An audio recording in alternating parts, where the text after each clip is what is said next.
Hello, ముఖ్యంగా మనం ఈ వీడియోలో TSCP get online certificate verification చేసుకునేప్పుడు రిజిస్ట్రేషన్ చేస్తాం కదా.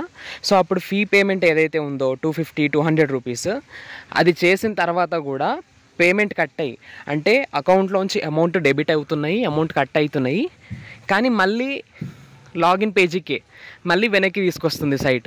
మళ్ళీ లాగిన్ అయిన తర్వాత మీరు మళ్ళీ పేమెంట్ చేయండి అన్నట్టుగా ఇంతకుముందు ఎట్లయితే పేమెంట్ అడుగుతుందో సేమ్ మళ్ళీ పేమెంట్ అడుగుతుందన్నమాట. సో ఇట్లా చాలామంది వాళ్ళ అమౌంట్ని లూజ్ అవుతున్నారు. ఏం చేయాలో తెలియక రీఫండ్ ఎట్లా అవుతుంది, అసలు రీఫండ్ అవుతుందా లేదా, ఎవరికి చెప్పాలి ఈ ఇష్యూని అని చెప్పేసి చాలామంది అయితే మన కామెంట్ సెక్షన్లో వీడియోస్ కింద కామెంట్స్ చేస్తూ ఉన్నారు. ఇప్పుడు మనం దానికి సంబంధించి ఈ వీడియోలో అసలు ఏం చేయాలి, ఎవరికి ఇంటిమేట్ చేయాలి, ఈ విషయానికి సంబంధించి ఎవరికి ఇన్ఫామ్ చేయాలి, మనకు అమౌంట్ రీఫండ్ అవుతాయా లేదా, ఇవన్నీ విషయాలను ఒకసారి డిస్కస్ చేద్దాము. అయితే బేసిక్గా క్యూఆర్ కోడ్తో పేమెంట్ చేస్తే మ్యాక్సిమం పేమెంట్స్ ఫెయిల్ అవుతాయి. అందుకని చెప్పేసి కార్డుతో పేమెంట్ చేసినా కూడా చాలామందికి ఫెయిల్ అవుతున్నాయి. మీరు క్యూఆర్ యూజ్ చేసినా కార్డుతో చేసినా కూడా పేమెంట్స్ అయితే మ్యాక్సిమం ఫెయిల్ అవుతున్నాయి. సో ఈ ఫెయిల్ అయిన తర్వాత మళ్ళీ అమౌంట్ కట్టి మళ్ళీ రిజిస్ట్రేషన్ చేసుకోవాలా ఎట్లా అని కన్ఫ్యూజన్ ఉంటుంది. సరే, ఆ విషయాన్ని ఎట్లా ఉంచితే అసలు ఈ ఇష్యూని మనం ఎట్లా రేజ్ చేయాలి, ఎట్లా ఫార్వర్డ్ చేయాలి అని ఒకసారి చూస్తే ఇక్కడ మీకు ఈమెయిల్ సపోర్ట్ అని కనిపిస్తూ ఉంది కదా. సో ఈ ఈమెయిల్ సపోర్ట్ మీద మీరు క్లిక్ చేస్తే మీకైతే ఒక కొత్త పేజ్ ఓపెన్ అవుతుంది. ఆ పేజ్లో మీ హాల్ టికెట్ నెంబరు అట్లాగే మీ పాస్వర్డ్ని అయితే ఎంటర్ చేయమని చూపిస్తుంది అన్నమాట. సో ఇట్లా ఉస్మానియా యూనివర్సిటీ లోగోతో లాగిన్ పేజ్, మళ్ళీ ఇంకో లాగిన్ పేజ్ వస్తుంది. ఇక్కడ మీరు మీ hall ticket number at the same time మీ పాస్వర్డ్ కూడా ఎంటర్ చేసి లాగిన్ అవ్వండి. మీకు ఇక్కడ రైట్ హ్యాండ్ సైడ్లో కంపోజ్ అని గ్రీన్ కలర్లో కనిపిస్తుంది కదా, దానిపైన క్లిక్ చేయండి. ఇప్పుడు మీరు మీ ఇష్యూని అనేది మీరు మీ సొంత వర్డ్స్లో రాసేయచ్చు. మీ హాల్ టికెట్ నెంబరు, మీ నేము, ఈమెయిల్ ఐడి ఏదైతే పెట్టారో అవన్నీ కూడా ఇక్కడ డిస్ప్లే అవుతాయి. టైప్, ఇక్కడ మీకు టైప్ కనిపిస్తుంది, దాని మీద సెలెక్ట్ చేసుకోండి. అసలు ఏంటి, ఏ విషయం గురించి మీరు చెప్పాలనుకుంటున్నారు అంటే దీని మీద క్లిక్ చేస్తే మీకైతే ఆప్షన్స్ వస్తాయి. ఇట్లా కంప్లైంట్, ఫీడ్బ్యాక్, సజెషన్స్ అని వస్తాయి. మీరు కంప్లైంట్ చేయాలనుకుంటున్నారు కాబట్టి కంప్లైంట్ పైన క్లిక్ చేయండి.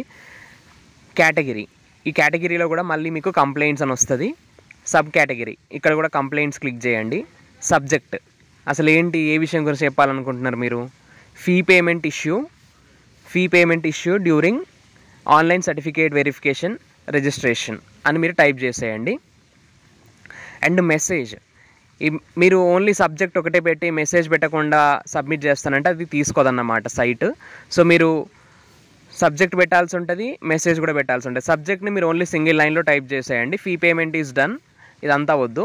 Fee payment issue during online certificate verification registration అని చెప్పేసి టైప్ చేయండి. తర్వాత మెసేజ్ని మీరు మంచిగా అసలు విషయం ఏంటి అనేది క్లియర్గా చెప్పండి. I have done payment for online certificate verification of ₹200 or ₹250 and this amount is deducted from my account.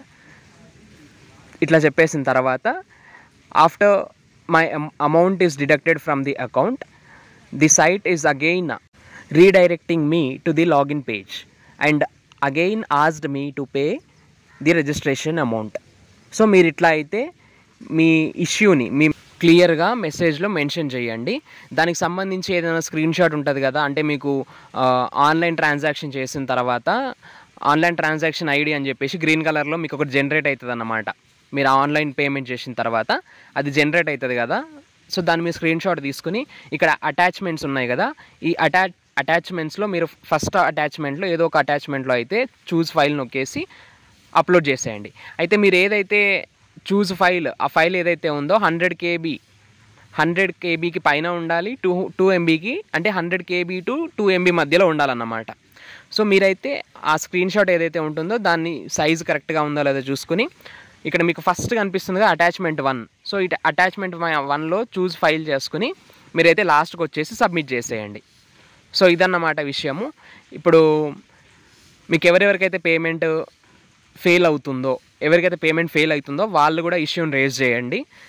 Payment fail కాకుండా పేమెంట్ సక్సెస్ఫుల్ అని వచ్చి అమౌంట్ డిడక్ట్ అవుతుంది కదా, అంటే అమౌంట్ కట్ అవుతుంది కదా, సో వాళ్ళు కూడా స్క్రీన్ షాట్ తీసి పెట్టండి అన్నమాట. సో ఇట్లా మన ఇష్యూని రేజ్ చేస్తే ఫర్దర్ ఏమైనా వాళ్ళు రియాక్ట్ అయ్యే ఛాన్స్ ఉంటుంది, రీఫండ్కి కూడా ఛాన్స్ ఉంటుంది. యాక్చువల్గా పోయినసారి 2023లో అయితే మాకెవ్వరికి కూడా మ్యాక్సిమం ఇట్లాంటి ఫీ పేమెంట్ ఇష్యూస్ దగ్గర, రీఫండ్ దగ్గర ఇట్లాంటి ఇష్యూస్ అసలు ఏం రాలేదు. పేమెంట్ చేయగానే డైరెక్ట్ పేమెంట్ అయితే అయిపోయింది. ఒకరిద్దరికి ఎవరో చాలా కొంతమందికి అయితే పేమెంట్ ఇష్యూస్ వచ్చినట్టున్నాయి, బట్ మ్యాక్సిమం మెంబర్స్కి రాలేదు. ఈ 2024లో అదేంటో కానీ చాలామందికి పేమెంట్ ఇష్యూస్ వస్తున్నాయి. వాళ్ళు కార్డుతో పేమెంట్ చేసినా, క్యూఆర్ యూజ్ చేసి పేమెంట్ చేసినా, ఎట్లా చేసినా కూడా ఇష్యూస్ అయితే పేమెంట్కి సంబంధించి వస్తూ ఉన్నాయి. సో ఇదన్నమాట మొత్తానికి విషయము. మీరు ఇట్లా మెయిల్ కంపోజ్ చేయండి. ఏ ఇష్యూ అయినా సరే, పేమెంట్ ఒకటే కాదు, ఇంకేదైనా మీకు సజెషన్ అయినా, ఫీడ్బ్యాక్ అయినా, మీకు ఇంకేదైనా విషయం తెలుసుకోవాలనుకున్న క్వేరీ అని ఉంటుంది ఇంకొక ఆప్షన్ ఇక్కడ. సో మీరు అది సెలెక్ట్ చేసుకొని ఏ విషయమైనా తెలుసుకోవచ్చు. And that's all for now. మన ఛానల్లో సిపిగేట్కి సంబంధించి ఏ అప్డేట్ అయినా, ఏ అఫీషియల్ అప్డేట్ అయినా వెంటనే ఇస్తూ ఉంటాము.